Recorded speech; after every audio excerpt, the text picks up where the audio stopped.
Students, very good evening to all of you.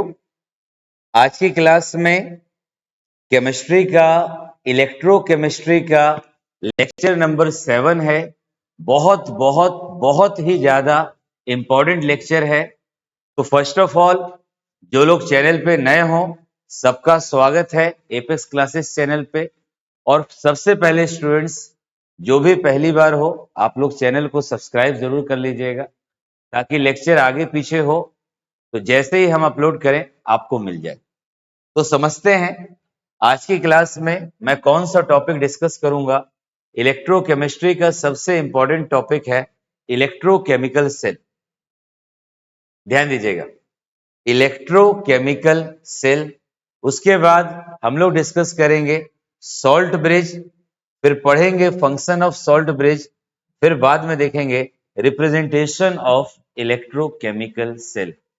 तो सबसे पहले आप सभी लोगों को बिल्कुल भी जल्दबाजी नहीं होना चाहिए। लेक्चर को स्किप मत करना, लेक्चर को टुकड़ों में मत देखना, एक बार बैठना तो पूरा देखते रहना, ताकि 100% कंसेप्ट आपको समझ आ जाए। तो मैं स्टार्ट करता हूं इलेक्ट्रोकेमिस्ट्री लेक्चर नंबर 7। देखिए, ये हमारा इलेक्ट्रोकेमिस्ट्री लेक्चर नंबर 7 है। इसमें बेसिकली सॉल्ट ब्रिज के बारे में हम लोग पढ़ेंगे, इलेक्ट्रोकेमिकल सेल के बारे में पढ़ेंगे। आपके बोर्ड एग्जाम में आता है सॉल्ट ब्रिज और उसका फंक्शन। तो देखते हैं इलेक्ट्रोकेमिकल सेल है क्या।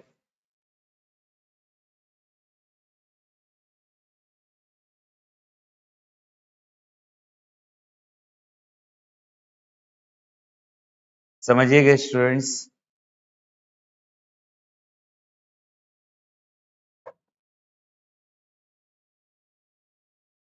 लेक्चर को समझने का तरीका, आप स्टूडेंट्स में जल्दबाजी ना हो, पूरे टॉपिक को समझते रहिएगा।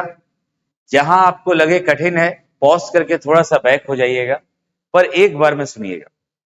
इलेक्ट्रोकेमिकल सेल, अगर मैं बोलूं इलेक्ट्रोकेमिकल सेल है क्या, तो सबसे पहले देख लीजिए, दो शब्द हैं, इलेक्ट्रो प्लस केमिकल। ये दोनों मिलकर बनाता है इलेक्ट्रो केमिकल सेल। अब इलेक्ट्रोकेमिकल सेल है क्या, इलेक्ट्रोकेमिकल सेल किसे कहेंगे?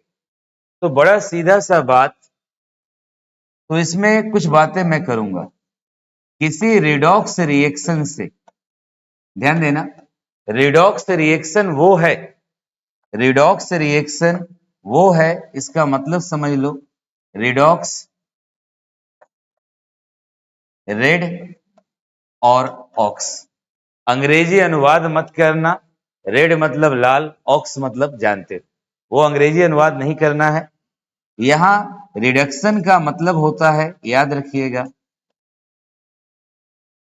इलेक्ट्रॉन का गेन, और ऑक्सीडेशन का मतलब होता है इलेक्ट्रॉन का लॉस।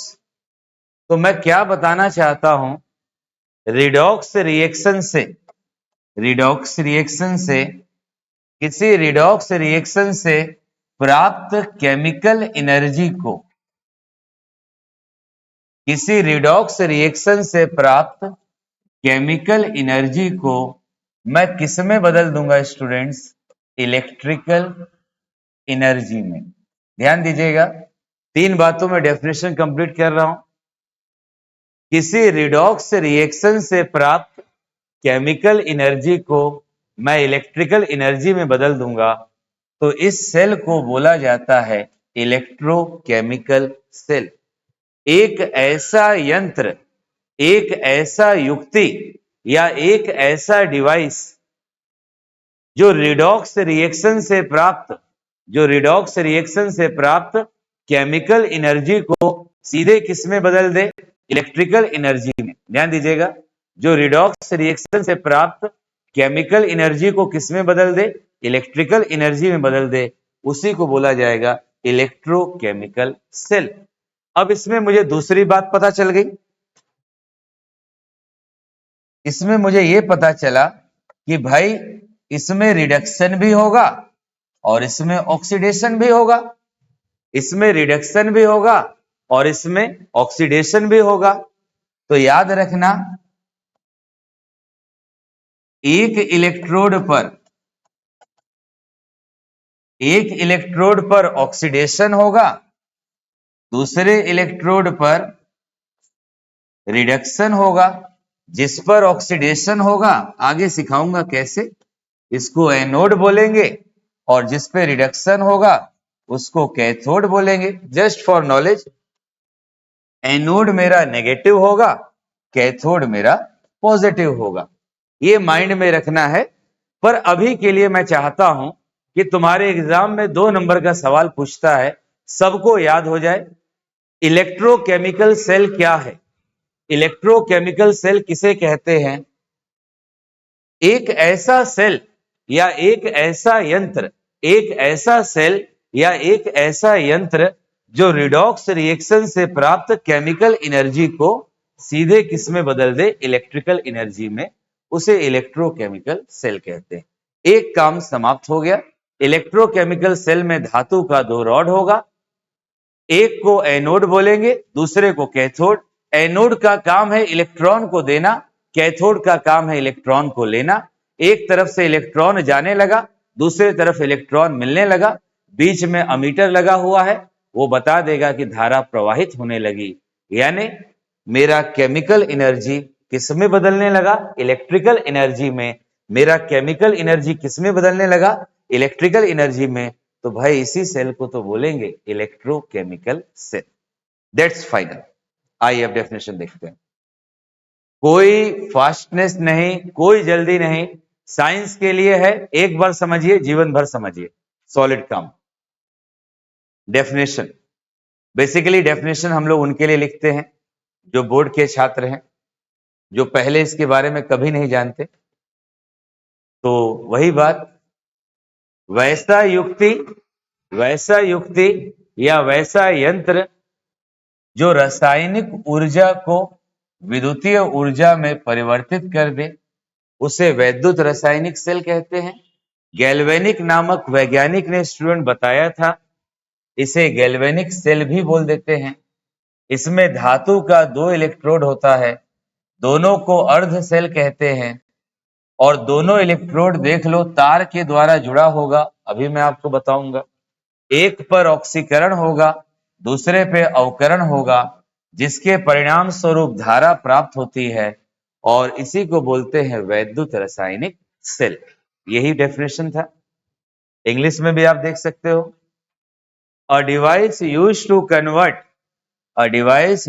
कन्वर्ट केमिकल एनर्जी, इसमें जो हमें रिडॉक्स रिएक्शन से प्राप्त होती है उसे इलेक्ट्रिकल एनर्जी में, उसे बोलते हैं इलेक्ट्रोकेमिकल सेल। इसे गैल्वेनिक सेल भी बोलते हैं, वोल्टेइक सेल भी बोलते हैं, क्योंकि गैल्वेनिक नामक वैज्ञानिक ने 1780 में और वोल्टेइक नामक वैज्ञानिक ने 1800 में सबसे पहले एक्सपेरिमेंट किया था, जिसके द्वारा उन्होंने बताया था कि केमिकल एनर्जी किसमें कन्वर्ट हो सकती है, इलेक्ट्रिकल एनर्जी में। तो चलिए ये भी डेफिनेशन क्लियर हुआ। अब मेन कंसेप्ट की ओर बढ़ते हैं। इलेक्ट्रोकेमिकल सेल क्या है? मेरा इलेक्ट्रोकेमिकल सेल या रिडॉक्स रिएक्शन। देखिए, पूरे कंसेप्ट को हम समझाने का प्रयास करते हैं एक छोटे से एग्जाम्पल से। जैसे देखो,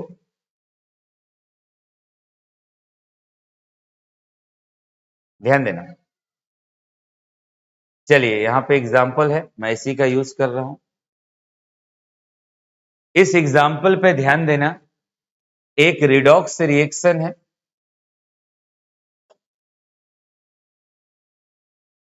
जो रिडक्शन और ऑक्सीडेशन को बता रहा है।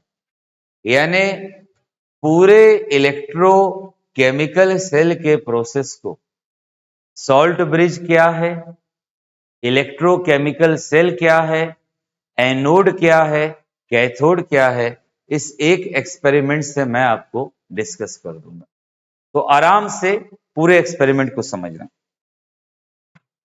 ये हमारा जिंक का रॉड हुआ, CuSO4 सोल्यूशन में है, AQ, ये सॉलिड है तो S लिख देते हैं। अब ZnSO4 बन गया AQ, ये सॉलिड S। हम चाहें तो इस रिएक्शन को ऐसे भी लिख सकते हैं, Zn सॉलिड, कॉपर सल्फेट में कॉपर किसके रूप में होगा, Cu+2 के रूप में, यहां AQ हो गया। ये हमारा ZnSO4 है, Zn+2 होगा, ये AQ हो गया, और यहां पे मेरा कॉपर सॉलिड के रूप में प्रेजेंट हो गया। दोनों रिएक्शन में कोई फर्क नहीं है। अब अगर कंसेप्ट को समझें तो क्या होता है इलेक्ट्रोकेमिकल सेल, तो समझना इलेक्ट्रोकेमिकल सेल के लिए सबसे पहले हम लोग दो बीकर ले लेंगे। ध्यान देना, सबसे पहले क्या ले लेंगे, दो बीकर ले लेंगे, और जैसे ही हम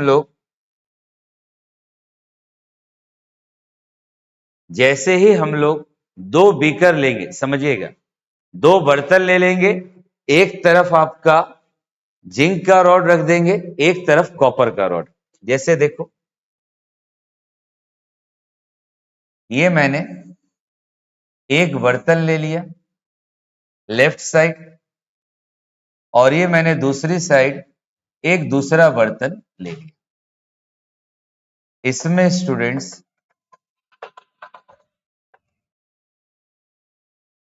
ध्यान दीजिएगा, दोनों में हमारा इलेक्ट्रोलाइट है, पॉइंट्स पे ध्यान देना। इसमें CuSO4 का सॉल्यूशन है, और इसमें ZnSO4 का सॉल्यूशन। जल्दबाजी मत करना, एक बार सुन लोगे पूरे लाइफ टाइम दोबारा आपको ये टॉपिक कंफ्यूज नहीं करेगा। इसमें ZnSO4 में हम क्या करते हैं, जिंक का बना हुआ इलेक्ट्रोड कुछ इस तरह से, ये जिंक का इलेक्ट्रोड हम लोग इसमें डुबो देते हैं, और CuSO4 में भी क्या करते हैं, कॉपर धातु का बना हुआ इलेक्ट्रोड को हम लोग इस तरह डुबो देते हैं। अब इलेक्ट्रोकेमिकल सेल बनाना है तो दोनों रॉड को स्टूडेंट्स तार की सहायता से, दोनों रॉड को कुछ इस तरह तार की सहायता से हम लोग वोल्ट मीटर या अमीटर से जोड़ देते हैं। अब इतना करने के बाद क्या होगा, इतना करने के बाद इन दोनों रॉड को तो हमने जोड़ दिया, अब इन दोनों सॉल्यूशन को जोड़ने का काम करेंगे। इन दोनों सॉल्यूशन को जोड़ने के लिए ध्यान से सुन लेना, एक कांच का नलिका हम लेंगे जो यू शेप का होता है। इस कांच की नलिका को नाम देते हैं सॉल्ट ब्रिज। कांच की नलिका को हम क्या नाम देते हैं, सॉल्ट ब्रिज। इस सॉल्ट ब्रिज के अंदर स्टूडेंट्स इनर्ट इलेक्ट्रोलाइट होता है, जैसे KCl रख सकते हैं, KNO3 रख सकते हैं, K2SO4 रख सकते हैं, इत्यादि। तो अभी तक हमने ये बना लिया मेरा इलेक्ट्रोकेमिकल सेल।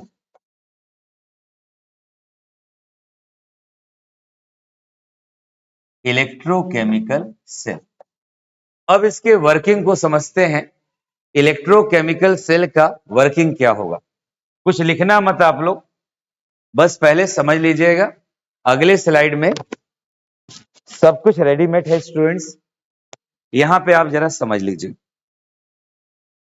अब कैसे इसका वर्किंग शुरू होगा, तो एक मैं और ट्रिक यहीं पे आपको बता देता हूं। आप याद रखना, इस शब्द के बारे में आप जानते हो, लोन शब्द, हमेशा के लिए याद रखना। ये जो लोन शब्द है, किसी से लोन लेना बहुत बुरी बात होती है, पर यहां पे हमें जरूरत है लोन शब्द का आपको मतलब पता चले।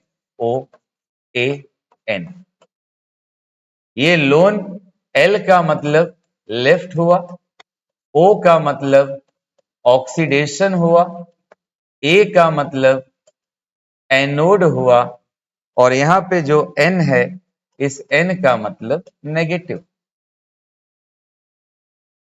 तो कभी आपको कंफ्यूजन हो एनोड क्या है कैथोड क्या है, तो आप याद रखना, आपका याद रखना कि जो इलेक्ट्रोकेमिकल सेल में, जो इलेक्ट्रोकेमिकल सेल में, ध्यान देना, जो लेफ्ट साइड होगा, जो लेफ्ट साइड होगा, यानी जो इस तरफ है, वो हमारा एनोड हो गया। देख लो, लेफ्ट साइड एनोड हो गया, और मेरा एनोड पर क्या होगा स्टूडेंट्स, ऑक्सीडेशन होगा। और ये मेरा एनोड स्वभाव में कैसा होगा, नेगेटिव होगा। तो ऑब्वियस है, जो मेरा राइट साइड होगा, मैं उसको कैथोड बोलूंगा, और मेरा कैथोड कैसा हो जाएगा, पॉजिटिव हो जाएगा, और कैथोड पे क्या हो जाएगा, रिडक्शन हो जाएगा। ये बात हम लोगों को अब याद रखनी है, और इसके हिसाब से धीरे धीरे आगे बढ़ते हैं। आइए अब देखते हैं कैसे रिएक्शन शुरू होता है। अब आप ये समझ लीजिए, सॉल्यूशन की स्थिति देख लो, ZnSO4 का सॉल्यूशन है, ध्यान देते रहना, हर बात को सुनते रहना। ZnSO4 का सॉल्यूशन है, अभी इसमें जितना Zn+2 है, उतना ही SO4-2 है, यानी ये पूरी तरह से न्यूट्रल है। और ये CuSO4 का सॉल्यूशन है, इसमें जितना Cu+2 है, उतना ही SO4-2 है, ये भी न्यूट्रल है। अब क्या होगा, जैसे ही जिंक के रॉड को, रिएक्शन किसके कारण शुरू हो रहा है, जैसे ही जिंक के रॉड को तार की सहायता से कॉपर के रॉड से हम जोड़ देंगे, इस कॉपर के रॉड से जोड़ देंगे, जिंक हमारा क्या करेगा, इलेक्ट्रॉन का लॉस करेगा। यहां से इलेक्ट्रॉन जाएंगे, यहां जाएंगे, ये इलेक्ट्रॉन कहां पहुंचने लगे, कॉपर पे। तो अब इलेक्ट्रॉन पहुंचने लगे कॉपर पे, तो आओ देखते हैं एनोड पे कौन सा रिएक्शन हुआ। एनोड पे ये मेरा जिंक है, ध्यान देते रहना, सॉलिड रॉड है ना, ये जिंक, ये कितने इलेक्ट्रॉन का त्याग कर दिया, 2 इलेक्ट्रॉन का। अब भाई जिंक ने 2 इलेक्ट्रॉन का त्याग कर दिया, जैसे ही जिंक ने 2 इलेक्ट्रॉन का त्याग किया, अब जिंक के ऊपर क्या बन जाएगा, Zn+2। ध्यान देना, जिंक के ऊपर Zn+2 बन गया।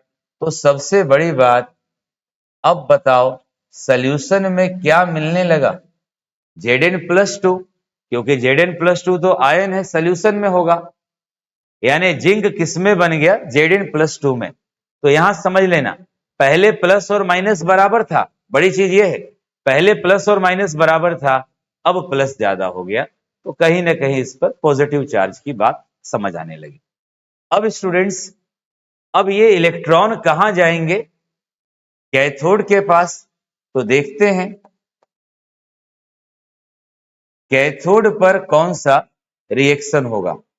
समझना है कि कैथोड पे हमारा कौन सा रिएक्शन होगा। अब जैसे ही ये इलेक्ट्रॉन कैथोड के पास जाएंगे, तो ये इलेक्ट्रॉन जा रहा है, ये मेरा इलेक्ट्रॉन जा रहा है, तो क्या होगा, ये जो Cu+2 है, सॉल्यूशन में जो Cu+2 बैठा हुआ है, वो इलेक्ट्रॉन को देखकर अट्रैक्ट हो जाएगा, और वो क्या बना देगा, कॉपर सॉलिड। तो बताओ एनोड पे कौन सा प्रोसेस होने लगा? इलेक्ट्रॉन ले रहा है, इलेक्ट्रॉन ले रहा है तो एनोड पे रिडक्शन होने लगा, कैथोड पे ऑक्सीडेशन होने लगा। यही कारण है कि इसको हम लोग बोल देते हैं, एनोड पे जो रिएक्शन हो रही है इसको हम लोग बोल देते हैं ऑक्सीडेशन हाफ रिएक्शन, और कैथोड पे जो रिएक्शन हो रही है इसे बोल देते हैं रिडक्शन हाफ रिएक्शन। अब ऑक्सीडेशन और रिडक्शन वाले को, ऑक्सीडेशन और रिडक्शन वाले को मैं जोड़ दूंगा तो सेल रिएक्शन हो जाएगा। अब स्टूडेंट्स ये बात हमारा क्लियर हो गया पूरे के पूरे सॉल्ट ब्रिज के लिए, समझ लेना ये बात मेरा पूरा क्लियर हो गया किसके लिए? सॉल्ट ब्रिज के लिए। अब हमें समझना है किस, ये मेरा इलेक्ट्रोड का बात हुआ। अब मैं समझने का प्रयास करता हूं मेरा सॉल्ट ब्रिज क्या काम करेगा। अब देखो यहां पे मैंने आपको बताया था Zn+2 ज्यादा हो गया, ध्यान देना Zn+2 ज्यादा हो गया तो यहां तो ओवरऑल पॉजिटिव चार्ज हो गया, और यहां से ये जो Cu+2 था ये कॉपर किस में बदल, Cu+2 किस में बदल गया? कॉपर में। ध्यान देना यही Cu+2 जो है कॉपर में बदल रहा है, यहां प्लस कम हो गया तो इधर वाला कहीं ना कहीं माइनस बढ़ गया और इधर प्लस बढ़ गया। तो अब मेरा सॉल्ट ब्रिज काम आएगा, इधर प्लस बढ़ गया इधर माइनस बढ़ गया, अब मेरा सॉल्ट ब्रिज सामने आएगा। सॉल्ट ब्रिज बोलेगा अब मेरा काम है, वो एडजस्ट करेगा। इधर प्लस बढ़ गया तो सॉल्ट ब्रिज अपने में से क्या भेज देगा? इधर को माइनस भेज देगा। ध्यान देना एनायन, अगर कोई आपसे बोले कि बताओ एनायन यानी माइनस चार्ज किधर को गति करेगा? एनोड की ओर। समझ लेना माइनस चार्ज किधर की गति करेगा? एनोड की ओर। ए से एनायन, ए से एनोड। अब समझिए इधर प्लस को बैलेंस करने के लिए माइनस आ गया और यहां प्लस कम हो गया तो सॉल्ट ब्रिज इधर को क्या भेज देगा? के प्लस भेज देगा। यानी कोई आपसे बोले बताओ केटायन कहां को गति करेगा, तो मेरा केटायन किसकी ओर गति करेगा? कैथोड की ओर गति करेगा। इस प्रकार से पूरा का पूरा इलेक्ट्रोकेमिकल सेल में इलेक्ट्रॉन फ्लो करने लगा तो वोल्टमीटर या अमीटर अपने सुई को हिला देगा तो हमें पता चल जाएगा कि मेरा केमिकल एनर्जी किस में बदल गया? इलेक्ट्रिकल एनर्जी में। मेरा केमिकल एनर्जी किस में बदल गया? इलेक्ट्रिकल एनर्जी में। तो इसी को बोला जाता है इलेक्ट्रोकेमिकल सेल। क्या बोला जाता है? Electrochemical cell. अब इसमें अगर आपसे कोई बोले कि बताओ इलेक्ट्रिक करंट किधर फ्लो करेगा, तो कन्वेंशनल चार्ज के लिए, कन्वेंशनल चार्ज के लिए बोल दिया जाता है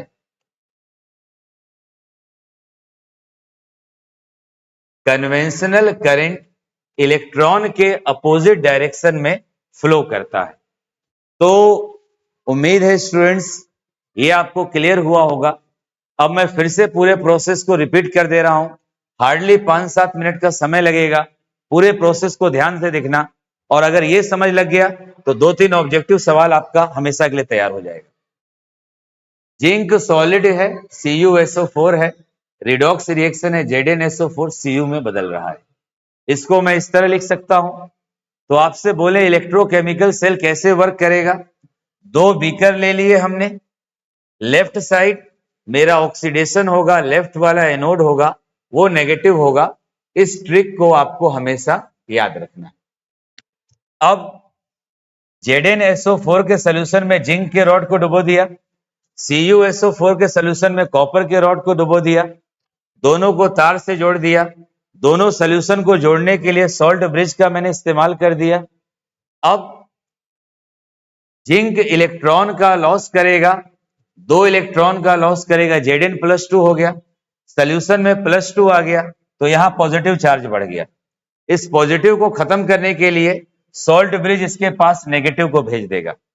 यानी सॉल्ट ब्रिज का क्या काम है? What is salt bridge? Salt bridge वो है, एक यू आकार का नलिका है। सॉल्ट ब्रिज एक यू आकार का नलिका है जो दोनों सोल्यूशन को आपस में जोड़ने का काम करती है, और उसके अंदर इनर्ट इलेक्ट्रोलाइट भरा होता है, और जो सोल्यूशन को जोड़ती है साथ साथ पूरे के पूरे सिस्टम को न्यूट्रल बना के रखती है, ताकि इलेक्ट्रिक करंट बड़ा आराम से फ्लो करे।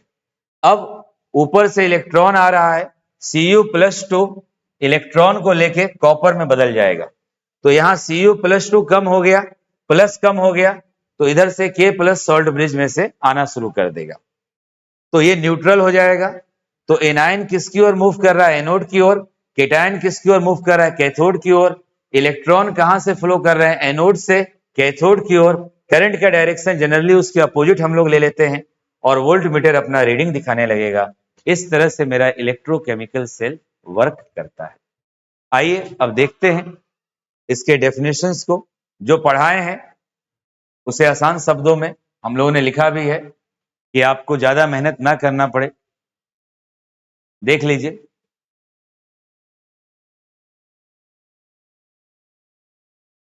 इस इलेक्ट्रोड पर अवकरण प्रक्रम होता है, ध्यान दीजिएगा। गैल्वेनिक सेल का आपको बता दिए। अब अवकरण कहां पे होगा? कैथोड पर होगा। तो ऑक्सीकरण कहां पर होगा? एनोड पर होगा। और एनोड कैसा होगा? नेगेटिव। तो ये मैंने आपको बता ही दिया, आप अपने नोट्स में लिख सकते हो। The first reaction is called oxidation half reaction. Second वाले को रिडक्शन हाफ रिएक्शन बोलेंगे। सेकेंड वाले को हम लोग क्या बोलेंगे? Reduction half reaction. ध्यान दीजिए। और ऑक्सीडेशन और रिडक्शन हाफ रिएक्शन को दो अलग अलग बीकर में हम लोग कर रहे हैं। इस तरह कर रहे हैं कि एक इलेक्ट्रॉन का लॉस करे, दूसरा इलेक्ट्रॉन को ग्रहण करे, और सॉल्ट ब्रिज की मदद से पूरा का पूरा मेरा सोल्यूशन क्या रहेगा? न्यूट्रल बना रहेगा।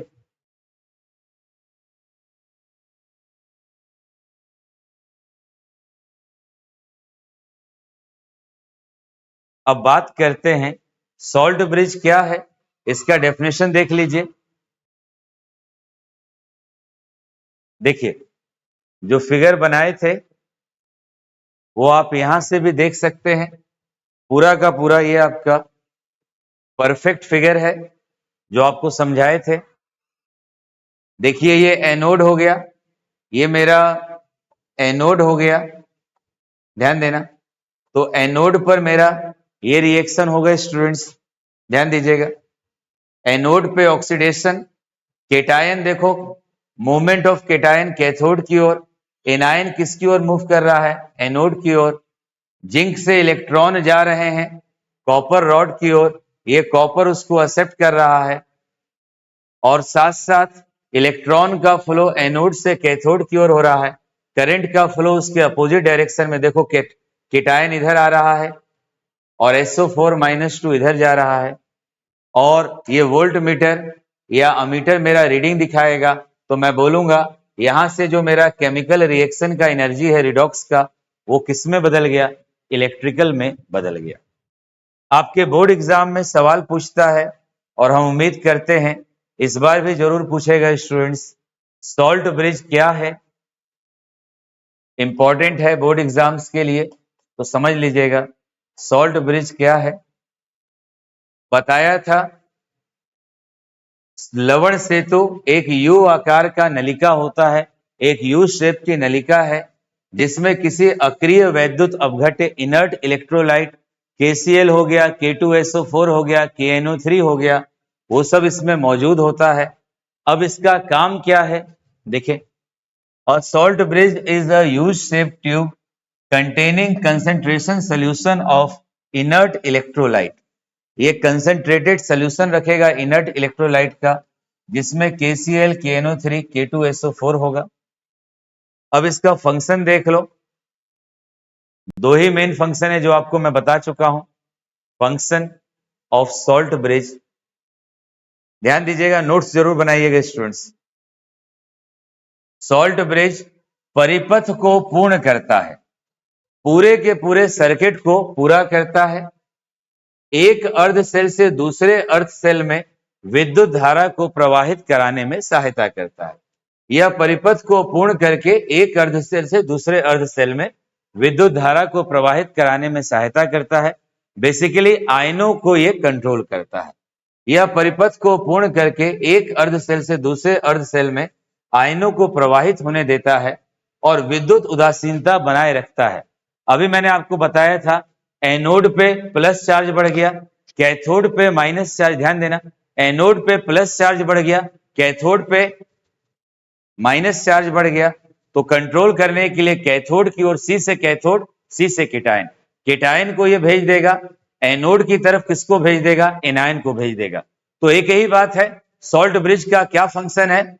सॉल्ट ब्रिज पूरे सर्किट को पूरा करता है, ये दोनों सोल्यूशन को जोड़ता है, साथ साथ ये सोल्यूशन की न्यूट्रलिटी को मेंटेन करता है और ये इलेक्ट्रिक करंट को आसानी से फ्लो करने में सहायता करता है।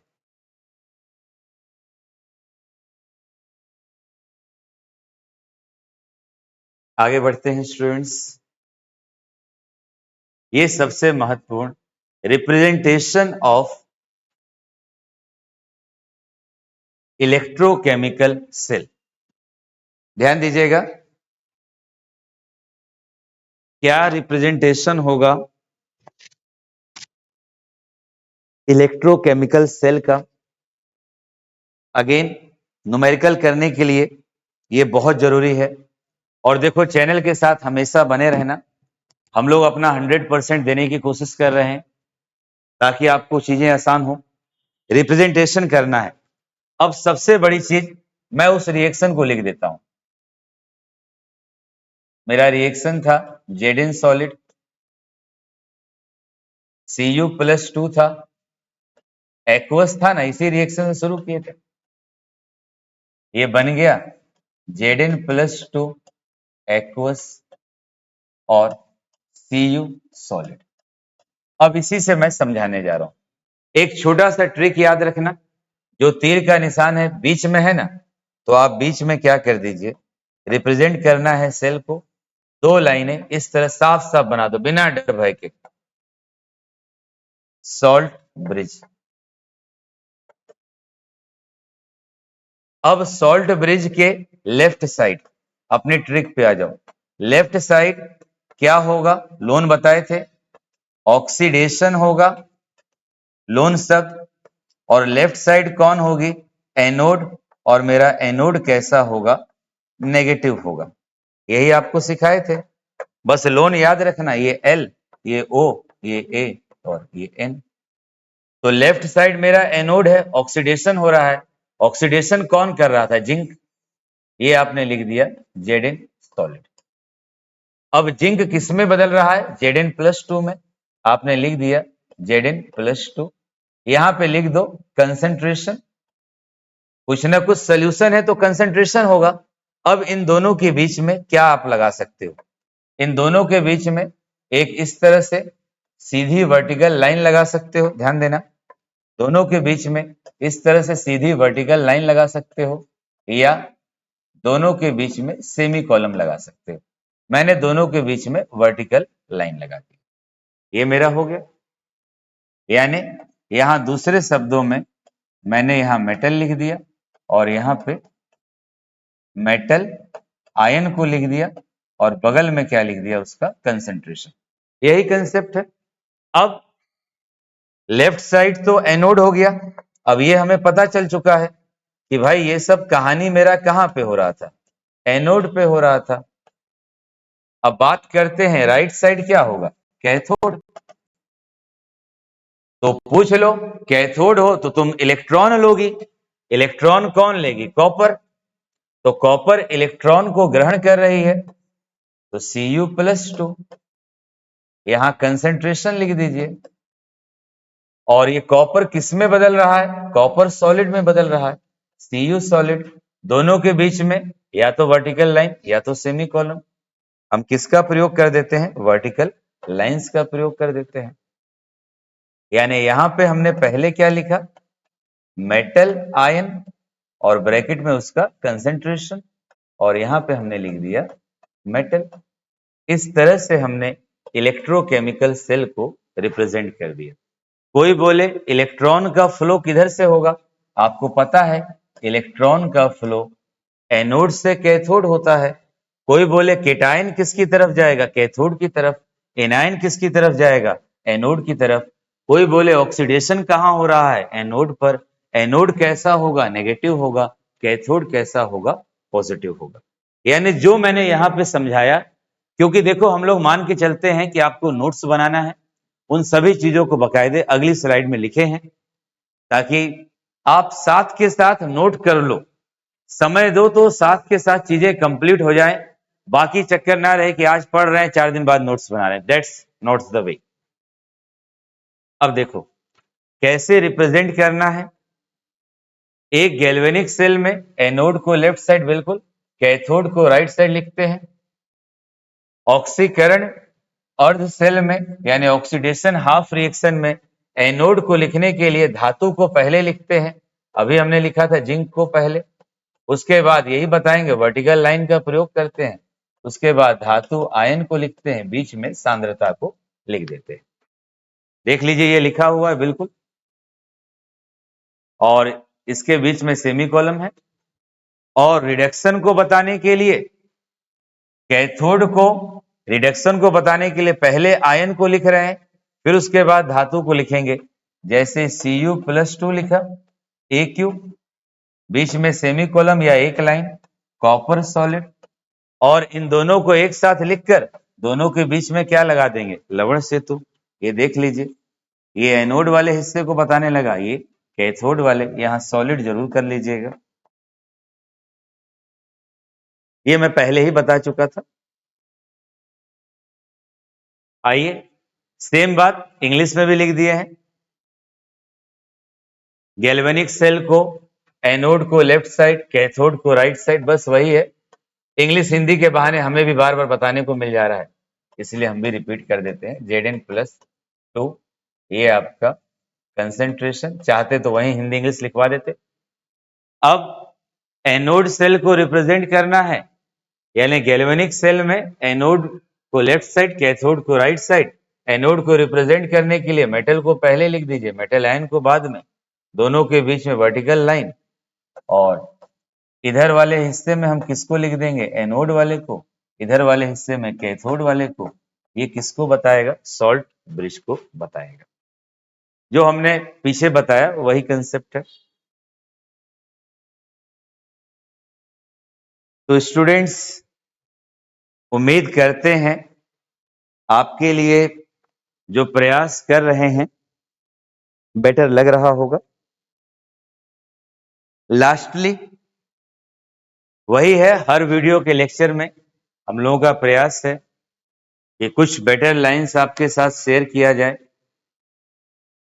मंजिल उन्हीं को मिलती है, समझ लेना। यानी लाइफ में सक्सेसफुल सिर्फ वही होंगे, मंजिल उन्हीं को मिलती है जिनके सपनों में जान होती है। ध्यान दीजिएगा, मंजिल उन्हीं को मिलती है जिनके सपनों में जान होती है, पंखों से कुछ नहीं होता।